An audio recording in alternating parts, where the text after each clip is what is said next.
I am Mrs. Alma O. Lucas of Barbados. I'm 91 years old. I'm happy to be part of Caribbean Folklore Storytime. The theme for this month is the Jumbies, the Duppies, and the paranormal beings. Carnival is a participatory activity. It embraces all and is rooted in our African folklore and forms part of the culture and way of life of our people. As Caribbean people who truly understand the origin and meaning of Carnival, it allows us to feel a connection to our past. Our Carnival folklore is heavily rooted in African, French, Spanish, and English traditions and play a significant part in the traditional aspect of our Caribbean carnivals today. A significant point to note, many of the portrayals tell stories of the inhumane treatment the colonial masters imposed on the enslaved. When we encounter carnival characters today, like the Moko Jumbi, the Shortney, the Shakespeare Mask, the Wild Indian, the Jambalassi, the Veko, the Bookman, the Dame Lorraine, the Midnight Robber, and the Baby Doll, for example, we truly connect with our African roots through the reenactment of stories from great African folklore legends.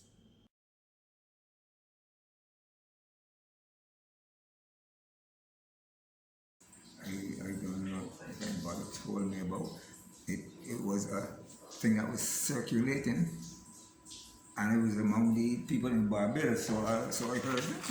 I heard what was going on. So I don't know. Thank God I never encountered him first thing, right? First thing. But I understand. I understand he moved at night. Um, you know, and it was better for anybody if they were at home rather outside when he was on the move. He still don't. I don't know. He used to do all sorts of funny things, man. Oh dear. So the steel donkey was a male or a female? I have no idea. No idea it was a male or female. Was it? Probably was both. It was. It was so ubiquitous all over the place. You know, the steel donkey. I know people were getting home early and that sort of thing, you know, and not on any dark nights or anything like that. So what would the steel donkey do? Oh, Lord have mercy. Um,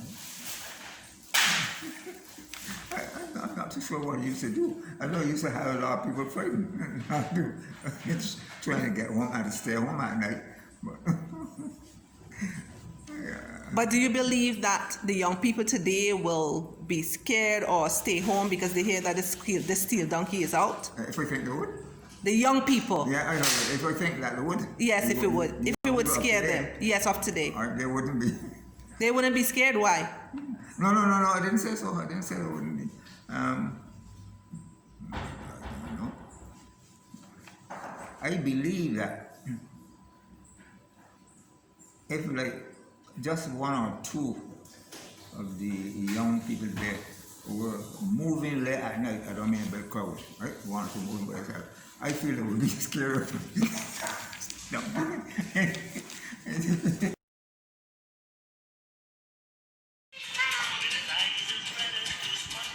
That's my man. Dum dum dum dum dum dum dum dum dum. The steel donkey coming down, so get out the way. He's a damn friend.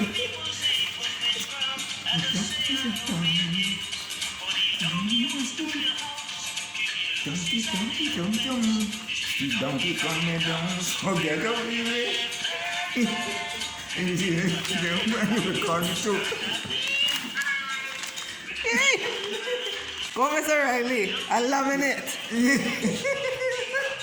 I know.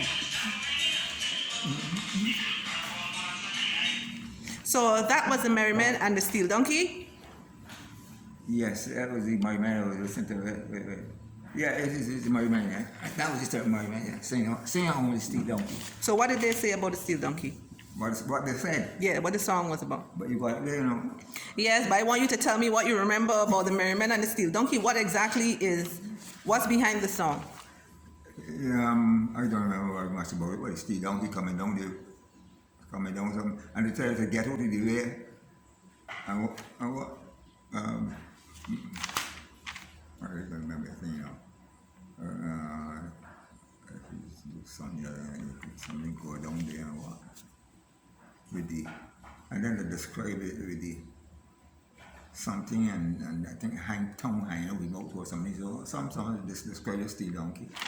Yeah.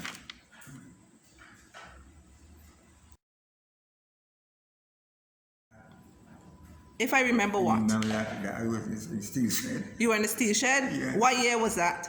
No, you must say you remember that. I mentioned that to you all. I made a mistake of mentioning everything you all. You're shocked of you all. So, can you tell me the story about the steel shed? The steel shed. Yes, what happened to you in the steel shed? Now you got me on recording. But it was this lady who used to sing. Who sing a songstress, right? And she moved here and went to Trinidad.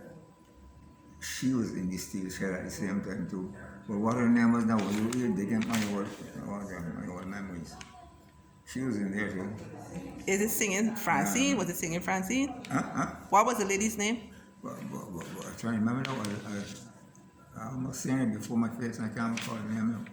Oh dear. So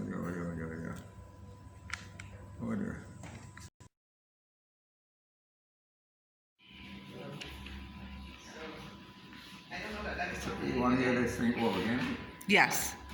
How she walk up the center aisle? You can listen to what it says. She walked up the center aisle and stopped at a particular pew that I was in. I started to come down the school. I was on the far end. She walked through screens in between these people. You know how it is in most places. Screens and coming all the way down to the end. Held in my hand and pulled me out. What did they invent? They recorded themselves for.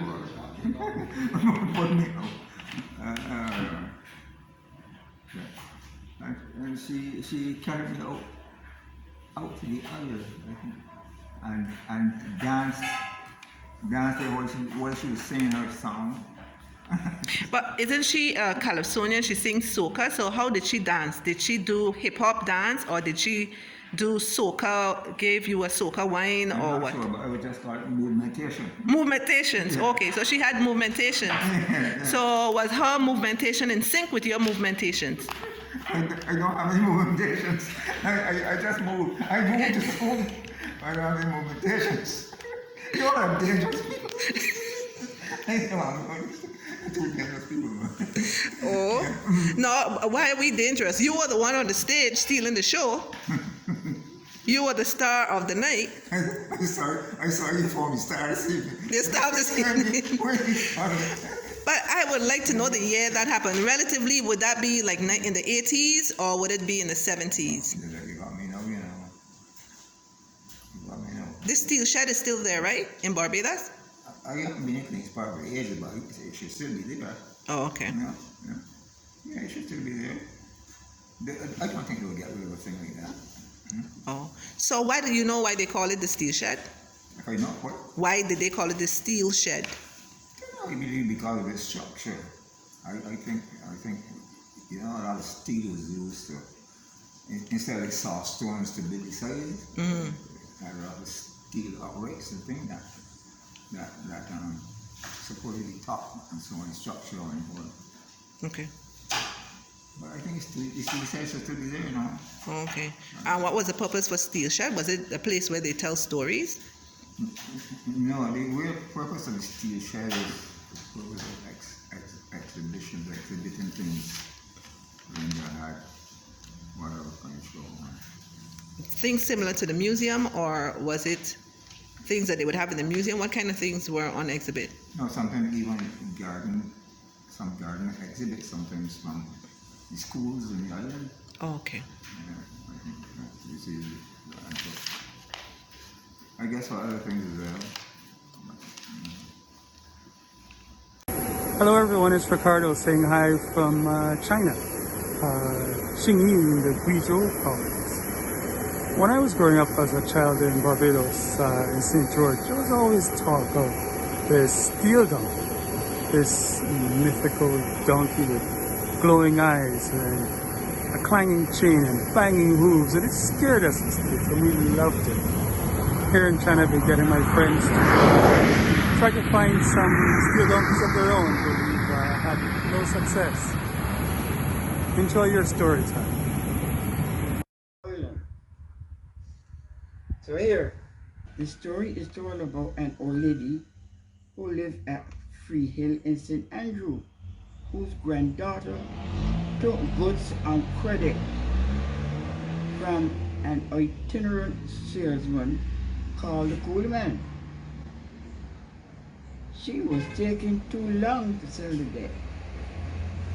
So, in the meantime, the house was being showered with stones which flew through the clear sky, fast and furious. Bop, bop, bop, bop, bop, bop, bop, bop, bop, bop, bop. All this time, crowds building, the witnesses happening. They could not find out where the stones were coming from or find any collection of those on the ground around the house. Suddenly a voice from the crowd was heard. What you want to do, pay the Coolie Man? Debt was paid, stones blowing done, still donkey gone.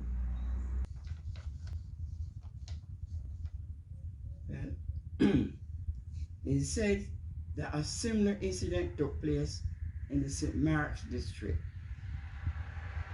The occupant of this house decorated the entire place with Coolie Man curtains and forgot about paying him. After some time, fire started in the house. The neighbors rushed to help put out the fire. What a surprise! What did they find? All the curtains burned and nothing else. Steel donkey has struck again.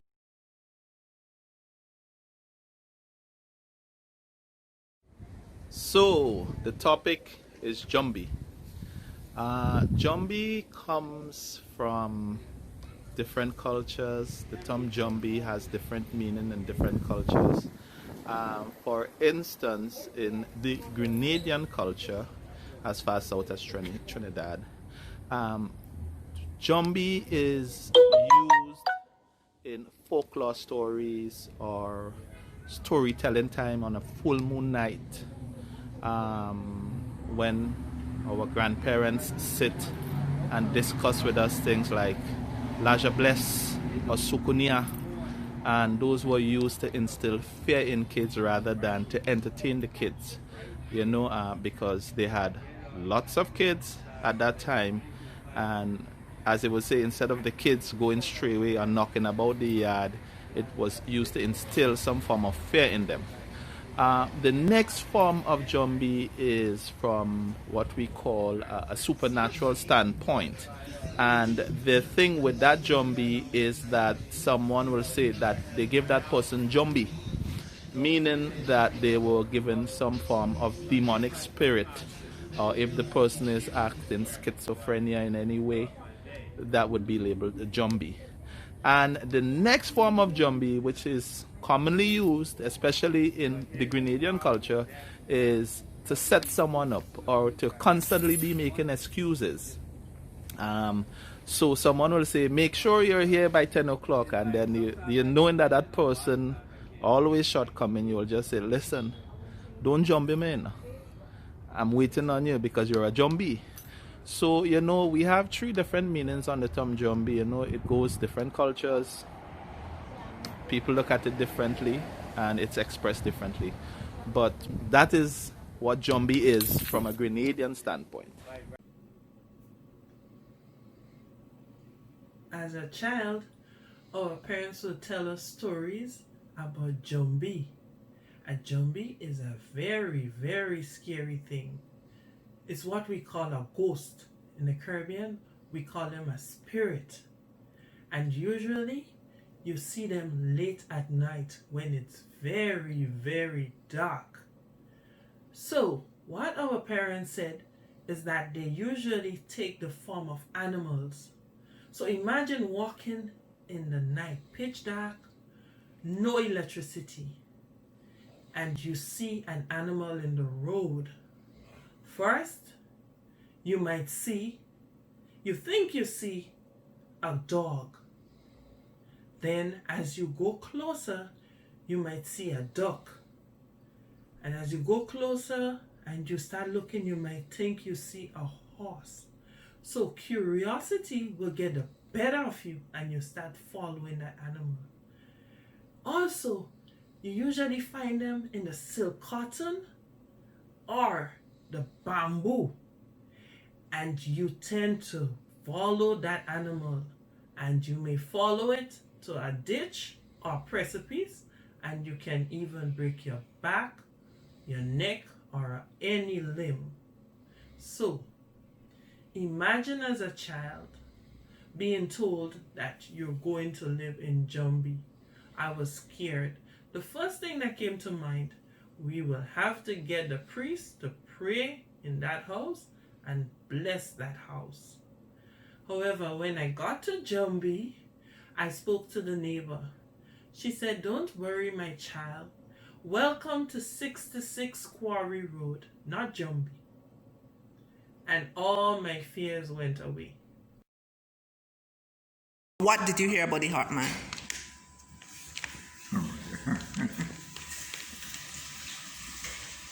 You know, what? Did they hear that? I know they used to frighten the young people. This is story of the heart, man. Right? They stay at home because they're scared that if they went to at night, the heart man somehow will get their heart. What did the Heartman do with the hearts that he collected? I don't know. I don't know what he did. But I heard some people saying that he worked over with the heart. But I don't know. I don't know anything about it. That means obia. What's obia? I don't know. You don't know what's obia? I don't know. I never tried it. You never tried obia? I don't know what it is. But if you don't know what it is, how you know you never tried? If I tried it, I would know that. I would know what I tried. I never tried it. Okay. So the Heartman used the heart to work obia. Would you say that? I remember once when I was young, in those days, early days, a story about a heart man being out, and he would take out, cut out people's hearts. He cut them on the road there on the and so on. And whatever he had to do, he did it with his hearts.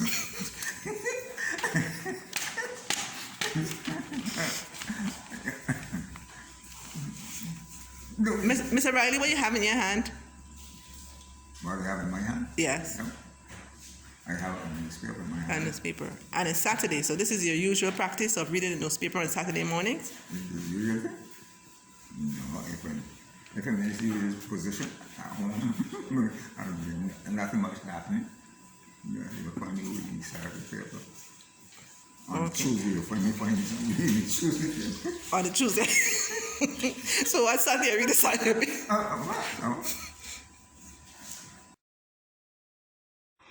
Hi, greetings from Melbourne, Australia. It's Diane here. Thanks, Anne, for the opportunity to say something for this fantastic story time. And firstly, I think I was going to talk about the sort of Heartman, which was this sort of concept that my mom would raise every once in a while when we were kids. And it was usually brought up in any sort of scenario where you were being disobedient, or maybe you had left home a little bit late at night, or you'd come back in too late after playing.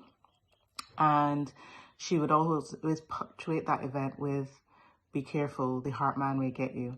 but she never actually did say what the heartband would do. But given his name, I think we inferred that he'd probably take your organs from you. And I think that's how it's meant to be interpreted, basically. And looking forward to uploading another video with the boys this time. They're excited about story time as well. Cheers. One of our St. Philip senior citizens tell about an experience he had when he was a boy about 10 years old. He used to hear the older folks say that the dead is raised after 3 days in the grave. Now, he had an uncle, Joe, who visited their home very often. Uncle Joe died. After the funeral, the boy noticed his mother brought home a basin filled with sand. And now it was the third day of Uncle Joe's burial. She spread the sand all around the house. He then learned that the spirit would have to count each grain of sand before sunrise and get back in his dark hole. Therefore, if time ran out, the spirit could not enter the house. The poor boy went to bed that night imagining how he was hearing 1301, 1302, 1300.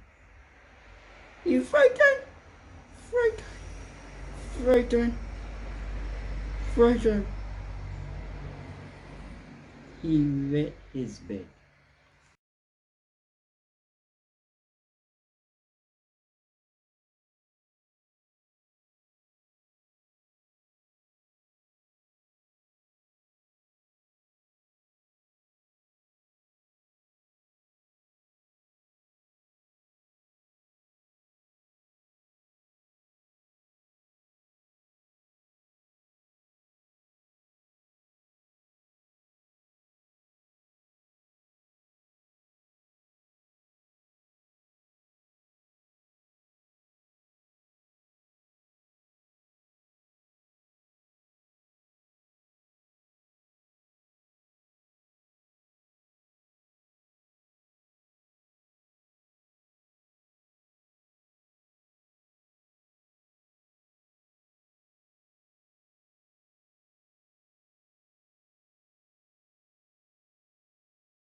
Mommy, Yes, please, Shyla.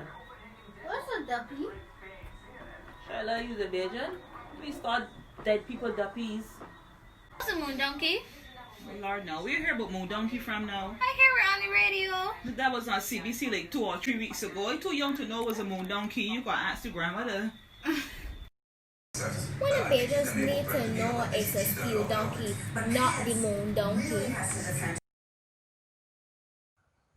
I'm an educator, holder of the Bachelor of Education degree from the University of the West Indies, Mona, 1976. I taught through primary, secondary, and tertiary levels.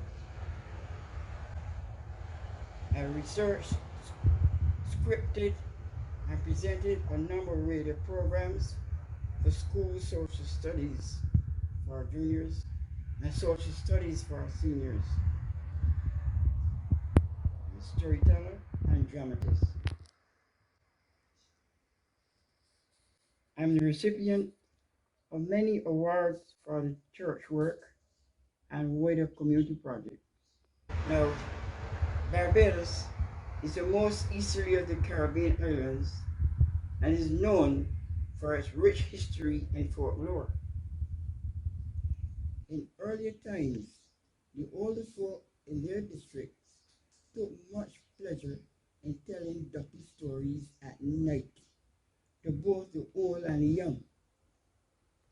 At the end of each session, everybody frightened, frightened, frightened, especially when the night dark. At that early period, there were no streetlights in the country districts. So as soon as the sun set, the whole place was dark except on moonlight night. Everybody frightened, frightened, frightened, frightened, I tell you. It is said that spirits called Duppies and still donkeys used to dwell in silk cotton trees which grow in different parts of this island. How to keep the bad spirits away? Dr. Winston Small, the author of the Sacred Silk Cotton Tree, indicated that the majestic silk cotton tree is a sacred holy place for our ancestors. We must respect this tree, and some even fear this glorious tree. If you cut down the silk cotton tree, which is the home of the spirits and the duppies and the jumbies and the baku and the lajables, then make they got no place to live and run the earth, and God help we if they come for we. You see me? Anytime I see a silk cotton tree, I say my praise, good and proper. The Lagahoo.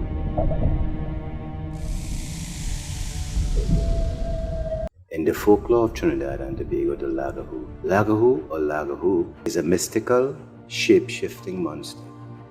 It is the cousin to the French loup-garou and the Germanic werewolf, yet not restricted to the form of a wolf. On top of the coffin are 3 lighted candles and the long loose end of a heavy iron chain, noosed around its waist, trails behind it. Often, it is seen with chains around its neck which change size. It seems like a normal human by day, but this creature takes the form of a man with no head, who roams the night with a wooden coffin on its neck. At night, as it rattles and drags chains and carries in its hand a whip-like bunch of dried sticks and reeds, one appendage is said to be turned backward. A person who can change themselves into half animal from the torso down and can also alter its size from tiny to very large in an instant. It can shape-shift into various animals, including horse, pigs, or goat, and said to often take the form of a creature similar to a centaur. It is also thought to be a bloodsucker, which is less than particular about its food source, making do with such animals as cow and goats. To kill the Lagahoo, one must beat the creature with a stick, which has been anointed with holy water and holy oil for 9 days. While beating the demon, it changes into other beasts such as a snaring dog, a wild bull, and a thunderous wave of water, and finally will disappear into the mist.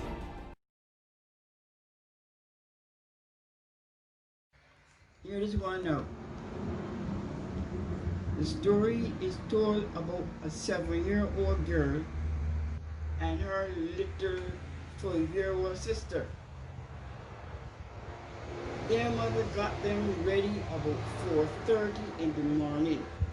It was pitch dark and no street lights. She sent them off to attend the 5 o'clock Easter morning service at the church. Poor things. They were frightened, frightened, frightened, frightened. As they got to the top of their gap, they saw a woman dressed in white. They felt much better, thinking that the woman was going to the same service. So they quickened the steps, but could not catch up with the woman. The girls finally reached the church, but the woman was nowhere to be seen. Was she their guardian angel? Or was it a duppy? Hello, good evening, my Caribbean brothers and sisters. This is Malcolm Holden, coming from the Twin Island Republic of Trinidad and Tobago. I just want to share a few ideas with all you young children and young persons who are listening in to this program this evening. My dear brothers and sisters, as Paul Keynes Douglas once said, who will tell my story? Who will sing my song? Who will remember how it was long, long, long ago after I have gone? And I say to you that it is our Caribbean folk tales and folk stories which we first heard as children, which would almost certainly come and bring us back to those days. In times past, we were told these stories in family groups. We were told about Dwens, Laja Bless, Lagahoo, Jumbi, Duppy, Papa Boa, Sukuya, and the good old Brer Nancy and Brer Rabbit. Yes, my brothers and sisters, we have to remember that these folk tales were passed on by word of mouth, and never ever were they ever repeated in the same way as when they were first told. We must remember time and time again, throughout our lifetimes we'll hear these tales, and they will serve not only to entertain, but to transmit the value and wisdom of our cultures, and imbue a strong sense of right and wrong, and provide a reservoir of vivid images that become part of our individual imagination and even our everyday language. My dear brothers and sisters, folk beliefs continue to provide answers to the curiosities of those who are influenced by such beliefs. Good evening, all.